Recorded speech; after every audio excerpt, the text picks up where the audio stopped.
Hukum kelima, reputasi adalah segala-galanya. Lindunginya dengan nyawa anda.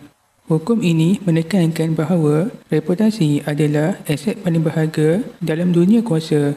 Ia boleh menaikkan atau menjatuhkan anda. Oleh itu, lindungilah reputasi anda seperti melindungi nyawa sendiri. Contoh sejarah Cukur Liang. Beliau sangat dikenali sebagai tokoh yang bijak dan penuh strategi. Dalam satu kisah, beliau telah berjaya mempertahankan sebuah kota dengan hanya beberapa orang askar sahaja. Ini kerana musuhnya yang mengetahui reputasi beliau sebagai tokoh yang hebat, menyangka itu satu perangkap dan akhirnya telah mengundur diri dari menawan kota tersebut.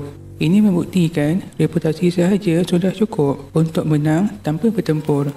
Contoh kedua, P.T. Barnum, seorang ahli perniagaan dan penghibur.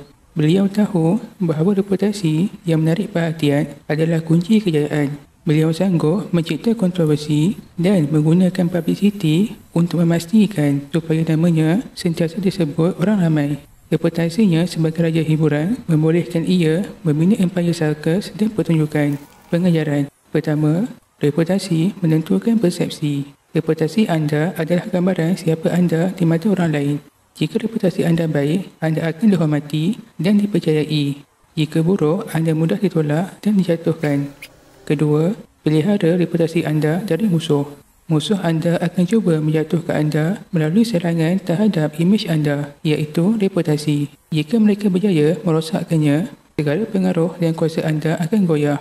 Ketiga, serang reputasi lawan terlebih dahulu. Kadang-kadang, cara terbaik untuk mempertahankan diri ialah dengan memusnahkan reputasi musuh sebelum mereka sempat menyerang anda. Keempat, jaga tingkah laku dan pergaulan. Elakkan daripada terlibat dalam situasi yang boleh mencemarkan nama baik anda, iaitu reputasi.